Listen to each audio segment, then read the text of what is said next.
और कई शहरों से कैश की रिकवरी की घटनाएं सामने आ रही है। और अब बड़ी खबर आंध्र प्रदेश के इलूरू शहर से आ रही है, जहां 22 लाख रुपए कैश बरामद हुए हैं। बताया जा रहा है कि एक बस से, कार्गो बस थी, सरकारी कार्गो बस, इसमें ये रुपए रखे गए थे।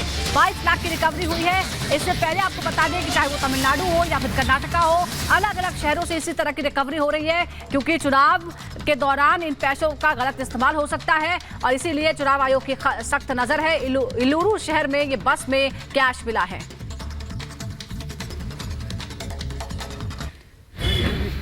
और ये तस्वीरें हम आपको दिखा रहे हैं कैश की बरामदगी के बाद। इसे सामने भी रखा गया, किस तरह से अलग अलग थैलों में रखा गया था। बाद में अलग अलग शहरों की तस्वीरें भी हम आपको दिखा रहे हैं, किस तरह के नोट बरामद हुए हैं। तमिलनाडु से 4 करोड़ कैश बरामद हुआ था।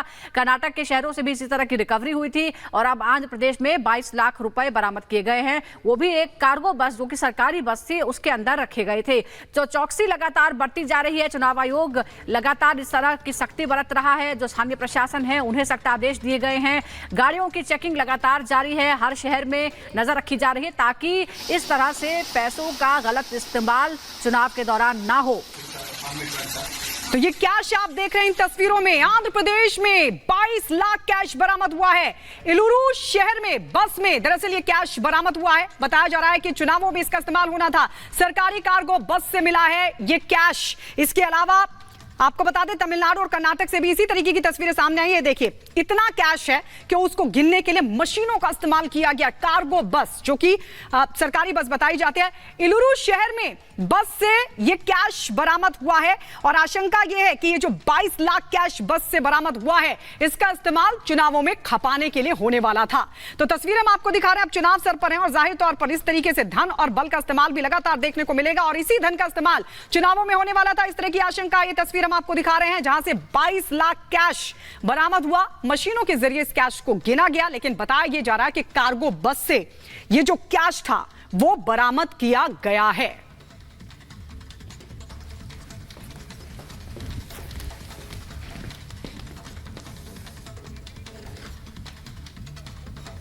तो ये एक तस्वीर हमने आपको दिखाई लोकसभा चुनाव के बीच तमिलनाडु, जी हां, तमिलनाडु और कर्नाटक में चुनाव आयोग ने बड़ी कार्रवाई की है। और दोनों ही राज्यों में चुनाव आयोग ने छापेमारी की कार्रवाई को अंजाम दिया, जहां से करीब 9 करोड़ रुपए बरामद हुए हैं। पूरी खबर इस रिपोर्ट में दिखाते हैं आपको।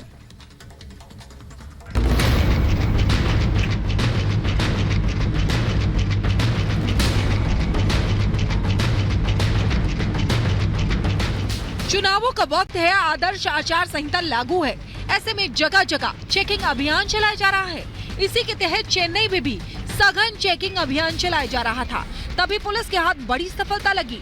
पुलिस चेकिंग कर रही थी। जैसे ही पुलिस को शंका हुई तो बैग खुलवाए गए और उसके बाद जो निकला वो आप भी देख सकते हैं। ये कार्रवाई तमिलनाडु की राजधानी चेन्नई के तांबरम रेलवे स्टेशन पर हुई, जहां अधिकारियों ने बड़ी मात्रा में कैश जब्त किया है। 6 बैगों में 4 करोड़ रुपए ले जाने की कोशिश कर रहे 3 लोगों को हिरासत में लिया गया है। पुलिस हिरासत में बीजेपी कार्यकर्ता, एक निजी होटल के प्रबंधक भी हैं। प्रबंधक के भाई और ड्राइवर को भी हिरासत में लिया। अधिकारियों को जानकारी मिली थी कि इन पैसों का उपयोग वोटर्स के बीच में बांटने के लिए होने वाला था। वहीं हिरासत में लिए गए लोगों ने तिरुनेलवेली से बीजेपी उम्मीदवार नयनार नागेंथिरन का नाम लिया है। हालांकि नयनार नागेंथिरन का कहना है कि ये पैसा उनका नहीं है और उन्होंने डीएमके पर आरोप लगाते हुए कहा है कि उन्हें बदनाम करने की साजिश रची जा रही है। वहीं दूसरी तरफ डीएमके ने चुनाव आयोग में शिकायत दर्ज कराई है और मांग की है कि चुनाव आयोग बीजेपी उम्मीदवारों से संबंधित सभी जगहों पर लगातार निगरानी करे। वहीं दूसरी तरफ कर्नाटक से भी भारी मात्रा में कैश बरामद किया गया है। कर्नाटक के बेल्लारी में 5 करोड़ 6 लाख रुपए नगद, लगभग 3 किलोग्राम सोना जब्त किया गया है। और पुलिस को चुनाव से पहले हवाला का शक था, जिसके बाद कार्रवाई करते हुए बड़ी सफलता हाथ लगी। 19 अप्रैल को पहले चरण का मतदान है। ऐसे में नोटों के इस बरामदगी को चुनाव आयोग की बड़ी सफलता माना जा रहा है। Bureau report, Republic Bharat. पहुंची, उसके घर पर कई घंटों तक रेड की गई और जो जानकारी मिल रही है कि आरती के घर से कुछ डॉक्यूमेंट सीबीआई ने रिकवर किए हैं। ये वो डॉक्यूमेंट्स हैं जिसमें कुछ मेडिकल के डॉक्यूमेंट्स हैं, कुछ बच्चों के डॉक्यूमेंट्स की भी जानकारी इसमें सामने आई है, क्योंकि जिन 7 लोगों को गिरफ्तार किया गया उनसे पूछताछ में आरती का भी जिक्र सामने आया, जिसके बाद सीबीआई की टीम सीधा जयपुर पहुंची और आरती के ठिकानों पर रेड्स की जा रही है। आपको बता दें कि अभी तक 7 लोगों को गिरफ्तार किया गया है, लेकिन सोर्सेज का यह कहना है कि यह संख्या सिर्फ 7 तक सीमित नहीं है, बल्कि 10 लोगों के नाम सीबीआई के पास है, जिसमें से एक आरती भी है। हालांकि यह भी जानकारी मिल रही है कि इनिशियली तौर पर आरती को डिटेन भी किया गया है और इस पूरे मामले में आगे जो जांच है वो की जा रही है, क्योंकि सीबीआई जिन 2 पहलुओं पर इस पूरे मामले को इन्वेस्टिगेट कर रही है, जिसमें सबसे बड़ा सैरोगेसी के तौर पर है, उसमें आरती का क्या इन्वॉल्वमेंट है। क्या इंदु के अलावा आरती भी महिलाओं को बरगलाती थी, पैसों का लालच देकर जो सैरोगेसी है वो उनसे कराई जाती थी और कोड़ियों के भाव उनको पैसा दिया जाता था। लेकिन जिन 10 बच्चों को अभी तक ये पिछले 1 महीने में बेच चुके हैं, किन लोगों को बेचा है, उनके बारे में भी सीबीआई जानकारी जुटाने में लगी हुई है। ये साफ है कि ये रैकेट सिर्फ दिल्ली एनसीआर तक सीमित नहीं है, बल्कि देश के दूसरे राज्यों में भी इनके जो लोग हैं उनको भी अब सीबीआई अपने रडार पर ले रही है, क्योंकि बड़ोदरा के बिल्कुल जाहिर तौर पर और उसके बाद जांच से ही खुलासा होगा कि आखिर किस किस प्रदेश, कौन कौन से जिलों में ये तार फैले हुए हैं और अभी तक कितने बच्चों का सौदा किया गया। बहुत बहुत शुक्रिया आपका जतिन।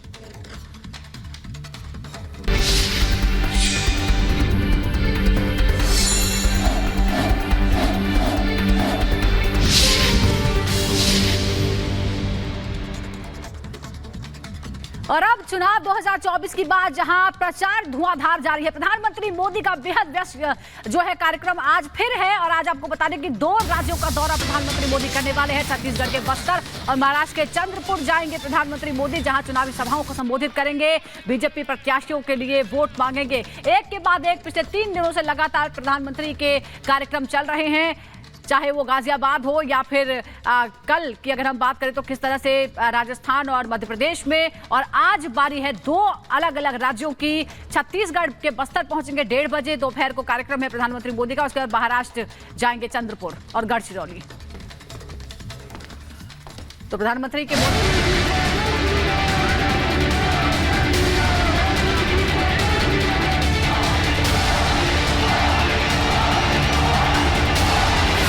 चार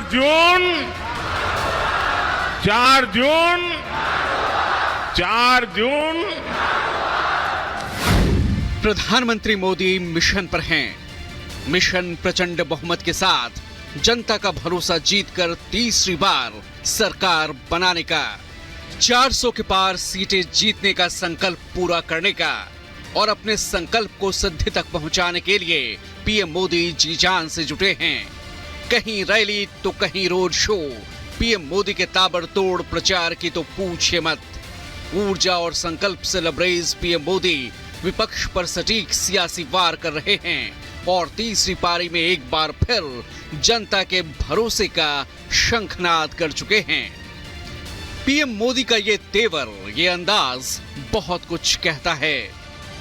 भाइयों बहनों, इतने सारे काम हुए, कोई ये कहेगा यार मोदी जी बहुत हो गया, इतिहास में नाम हो गया, अब तो आराम करो। मेरा उनको जवाब है, मोदी मौज करने के लिए नहीं पैदा हुआ है।